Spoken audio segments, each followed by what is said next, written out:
আমাদের আজকের এই তাৎক্ষণিক প্রতিবাদ সমাবেশে আমরা আমাদের সমাবেশ সংক্ষিপ্ত হয়ে করব। আমাদের এই সমাবেশে এখন বক্তব্য রাখার জন্য আহ্বান জানাচ্ছি চারণ সাংস্কৃতিক কেন্দ্রের সংগ্রামী সহ-সভাপতি, গণতান্ত্রিক সাংস্কৃতিক ঐক্যের নেতা কবি কামরুজ্জামান ভূঁইয়াকে এখন বক্তব্য রাখার জন্য আহ্বান জানাচ্ছি।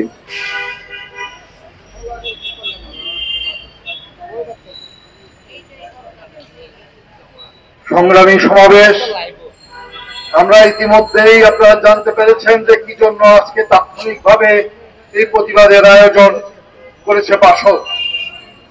আমরা আজকে যেই কুমিল্লায় যেই কাজটি, যে অপকর্মটি সংঘটিত হলো, সেখানে যে মানুষটি এই কাজে দেশের পক্ষ থেকে, প্রগতিশীল মানুষের পক্ষ থেকে এগিয়ে গেলেন, আজকে তত্ত্বাবধায়কালীন সরকারের 100 দিন অতিক্রান্তের পরেও মহিষী নারী নওয়াব বেগম ফয়জুন্নেছার প্রতিকৃতিতে কালি দেওয়ার কাজটি আমরা কেউ করতে পারিনি। কোন রাজনৈতিক সংগঠন, সামাজিক সংগঠন, সরকারের প্রশাসন কেউ যে কাজটি করতে পারেনি। সেই কাজটি নৈতিক দায়িত্ববোধের থেকে যিনি করতে গেলেন, তাকে আজকে বন্দুক পিস্তল ঘাড়ে ঠেকিয়ে আহত করে আজকে তাকে হাসপাতালে পাঠানো হলো। এখন প্রশ্ন হলো, কার প্রতিকৃতি? এই প্রতিকৃতি যার, তিনি একমাত্র বাংলাদেশের মধ্যে যে সেই নওয়াব, যিনি ব্রিটিশ বা শাসকের কোন অনুদান বা তার অনুঘটক হিসাবে এই নওয়াবকে পাননি উপাধি। এবং এই নওয়াব ফয়জুন্নেছা কুমিল্লা সহ সারা দেশে নারী শিক্ষার সর্বপ্রথম 1834 থেকে 1903 সালে এই মহিষী নারী বাংলাদেশের ওই অঞ্চলে নারী শিক্ষার জন্য বিশেষ অবদান এমন ভাবে রেখেছে যেটা ইতিহাসে সাক্ষ্য হয়ে আছে। আরেকটি কাজ তিনি করেছিলেন নারী চিকিৎসা। যেই আমলে একটা পশুর চিকিৎসা হতো, কিন্তু একজন নারীর চিকিৎসা হতো না, তারা মারা যেত অঘরে। সেই সময়ে এই মহিষী নারী ব্রিটিশ থেকে একটা জেলানা হসপিটাল করলেন কুমিল্লায়। সেখানে স্বাস্থ্য সেবা দেওয়ার চিকিৎসক নাই। তিনি ব্রিটেন থেকে নিজের অর্থ খরচ করে জমিদারি তহবিল থেকে ডাক্তার নিয়ে আসলেন। সেই ডাক্তার এনে দেখলেন যে চিকিৎসার সহযোগী নাই, ওইটা নার্স নিয়ে আসলেন।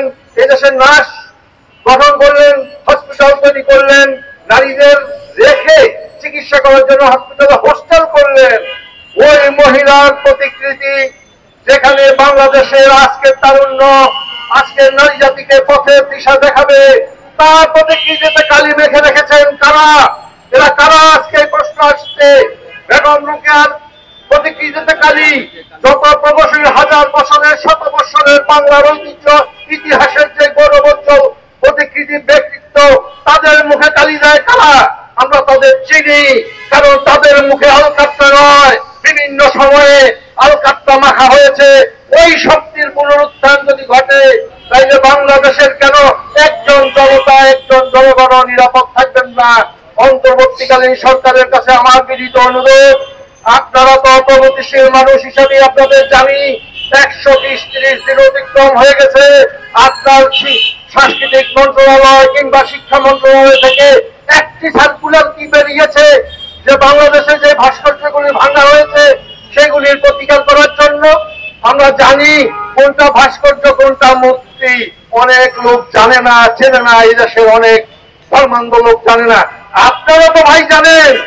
এতদিন পরে একটা সার্কুলেশন, আপনার একজন ডিসি, একজন প্রশাসক কেউ কি ব্যবস্থা নিয়েছেন? আমরা জানি যে একটি পতিত সরকারের আয়োজনে যে ভাস্কর্যগুলি বাংলাদেশে করা হয়েছিল, তার একটা আধিক্যের দোষারূপে আমরা দূষিত করতে পারি তাদের। কিন্তু বাকিগুলো যেগুলি হাজার বছরের এই বাঙালির কৃষ্টির সাক্ষ্য দেয়, যেগুলি আগামীর পথ দেখাবে, যেগুলি বর্তমানকে সমৃদ্ধ করবে, সেগুলি ভেঙে ভেঙে সেগুলি কালিমালিপ্ত করছেন। তাইলে ডাক্তার ইউনূস সাহেব, আপনার ব্যর্থতা আমরা চাই না, আপনার মাধ্যমে দেশের মুক্তি ঘটুক এটা চাই, কিন্তু এটাও চাই না এই 85 বছর বয়সে ওই প্রতিকৃতির কালি আপনার মুখেও তারা লেপে দেয়, কারণ তারা ওই কাজটি করবে। সুতরাং এখনই সময় আপনাকে সংযত হওয়া, সাবধান হওয়া এবং জনগণের পক্ষে যে কোনো রকমের চ্যালেঞ্জ মোকাবেলায় আপনি নির্ভয়ে এগিয়ে যাওয়ার। আমি আজকে এখানে নেতৃবৃন্দ আছেন, তারা বক্তব্য রাখবেন। আমি এই বলে আশা রাখতে চাই, আজকে যেই আব্দুর রাজ্জাক বাসদের কেন্দ্রীয় কমিটির একজন সদস্য আহত হয়ে পড়ে আছেন, আমরা আশা করব সারা বাংলাদেশের সমস্ত সামাজিক সাংস্কৃতিক সংগঠন জেলায় জেলায় উপজেলায় এই প্রতিরোধের আন্দোলন নিয়ে এগিয়ে আসবেন। ধন্যবাদ সবাইকে। এখানেই আমার বক্তব্য শেষ করলাম।